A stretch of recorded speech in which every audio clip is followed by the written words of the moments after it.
Toto je naozaj úbohé.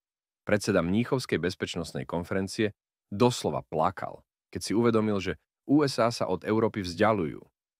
Dokonale to ilustruje extrémnu infantilizáciu európskeho vedenia, ktorá nás priviedla do súčasnej situácie.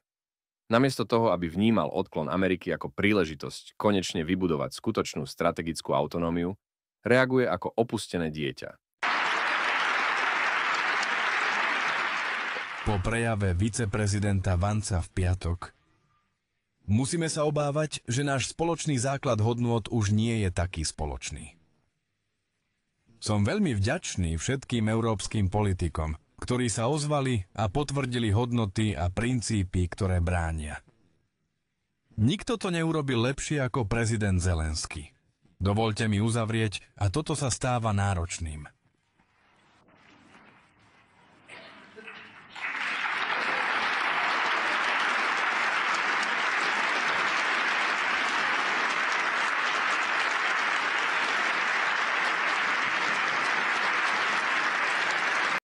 Realita je taká, že táto spoločná hodnota, nad ktorou Heusgen smúti, bola vždy viac o európskej podriadenosti americkým záujmom, než o skutočných spoločných hodnotách.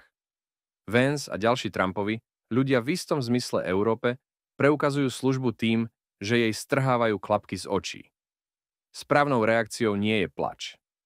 Primerané by bolo rozhorčenie z toho, že sme boli využívaní, alebo aspoň odhodlanie obnoviť európsku dôstojnosť tým, že konečne vybudujeme to, čo sme mali už dávno. Skutočnú strategickú autonómiu. Namiesto toho Heusgenove slzy dokončujú naše poníženie. Vylúčení z rozhodovania o vlastnej budúcnosti, znášajúci náklady druhých a verejne plačúci nad svojim osudom.